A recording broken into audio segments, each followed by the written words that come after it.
What's up, Internet? Today we are going to go for a quick ride up in the mountains and answer a challenge from Mr. Gorilla Biker. But first I had to stop at the Target in Denver because my phone didn't charge on my nightstand last night. So I need to get that sucker charged. And the shortest one I could find is like 6 feet tall. They had a 10-foot one. I was like, what am I going to do with 10 feet of USB cable? So I had to buy this. It's a car charger adapter, USB 3 to Type-C, and we're just going to have to wrap it around because I do have a USB port on the Ninja. Other thing I need to do is tighten this mount up. It's loose. I didn't check it before I left. Been a bit of a sketchy morning. I think this is the first time in almost 7 years I have ever used the toolkit that comes with the bike underneath the passenger seat.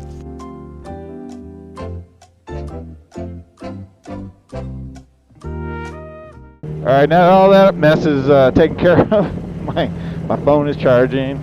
My camera mount is tight, although this thing wobbles around a lot. I think it's the first time I've ran the Insta360 on my windshield like this. I think it just is like how tall the camera is.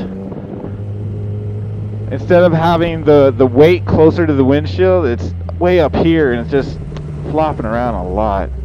We'll see if it holds up. This poor Insta360 X3 has had a rough life with me so far. If you didn't see the previous video where it fell off, where the mount broke, my selfie stick mount broke, and I had to basically just like chuck it off to the side of the track because I was in a race. It wasn't like open practice. Anyway, I feel bad for the camera. I don't have any lens protectors on it because I feel like for street rides it's a lot less important. Alright, so I rode up to Denver. We're like 45 minutes away from Colorado Springs, and we're headed that way towards those mountains over there. So Gorilla Biker did not stipulate a particular motorcycle, Hayabusa or ZX10 or the GSXR 600. He said I could pick any one I want, so pick the ZX10. It is the ultimate weapon for the canyons, if you ask me. I believe Mr. Gorilla Biker's definition of a proper mountain road is 2 lanes, bidirectional, so 1 lane in one direction, 1 lane in the other direction, and like twisties on a mountain, in a mountain, on a mountain. I you know, however you want to say that. Please, Insta360 X3, survive the day. Okay, survive the day. That's all I'm asking. I just turned my cameras off, and as soon as I did that, it broke off. But fortunately, it flopped inwards towards the tank, and I just was able to grab it real quickly. So we'll just stuff this in my back pocket. It is what it is. So no more footage from the Insta360 for today. I decided to turn on the Insta360 X3 and stuff it in my back pocket, see if we could capture any good audio. And with that, all of the audio in the next writing section is 100% from the Insta360 X3 in my back pocket.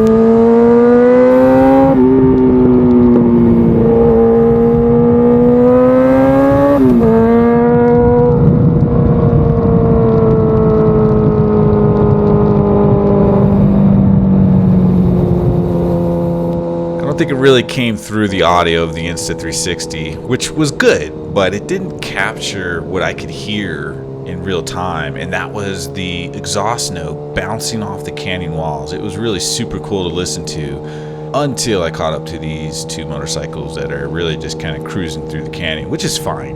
It's still an awesome ride.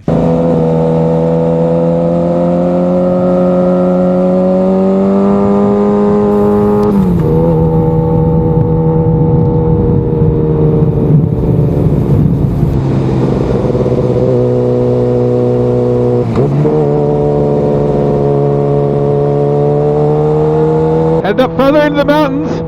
We're going to get on a road that will take you to the top of Mount Evans. Now, I've been to the top of Mount Evans on this motorcycle, but I had GoPro issues that day, and so most of that footage ended up being junk. So I never made a video of it. But Mount Evans is the highest paved road in the United States of Americas. We're not going to ride all the way to the top of Mount Evans because I'm not even sure if it's even open anymore. It's middle of October. Technically we're past the middle of October. I think today is the 22nd. So, you know, obviously they can't keep a road that is the highest paved road in the United States of America open all year long. You know, it's just not going to be passable through winter.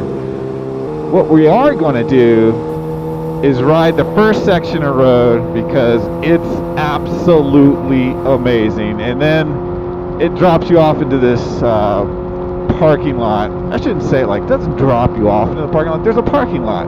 You go through this one section of road, this first section of road, you start to climb up the bottom of the mountain, and there's a parking lot on the right hand side, and that's just generally where I tend to stop and turn around because I'm not trying to go all the way up.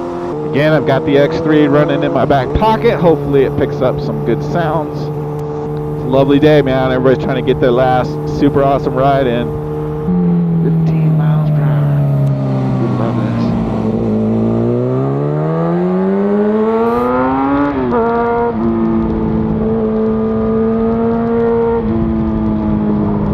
And I don't ride this road. Like I said, I think this might be the first time I've ridden it all year.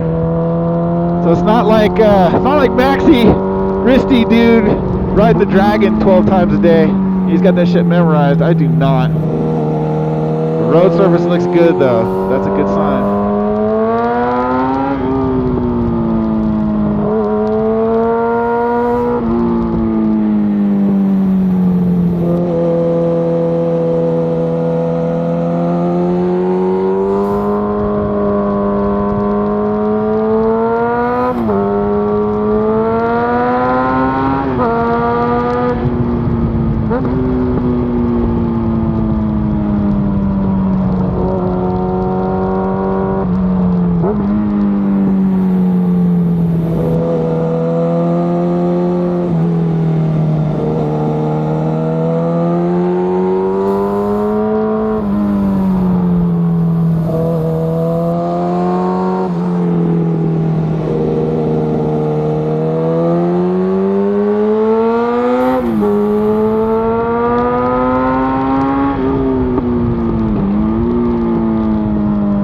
Dirt there. I gotta remember that coming down. This section looks horrible.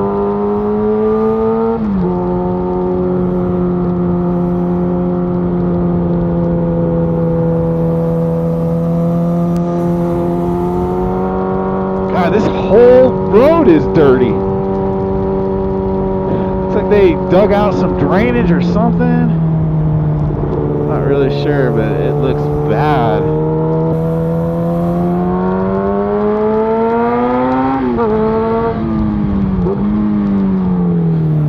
See what I'm talking about, man. I love that, like, exit out, accelerate, maybe a gear or two, hard on the brakes, 10 mile per hour turns. Oh, it's lovely.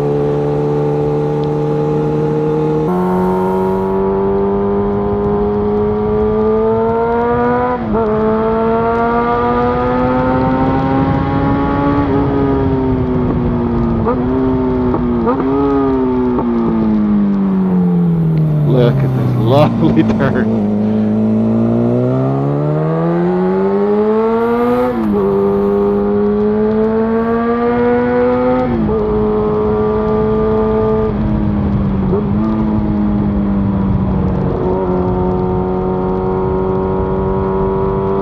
Temperature's definitely dropping. But still an amazing day. October 22nd, I can't believe the week we have had.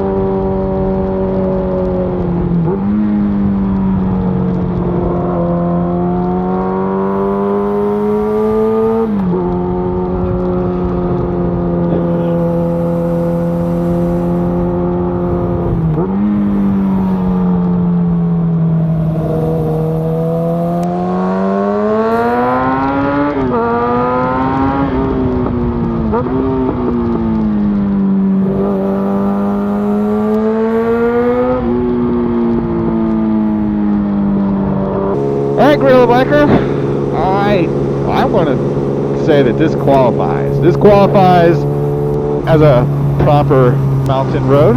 Those were some of my personal favorites. We're gonna call it a video here. I think those peaks over there, I think that's Mount Evans. You keep following this road, you wind your way over those mountain peaks. You can see there's already snow up there. Hopefully you did a good job capturing some awesome audio.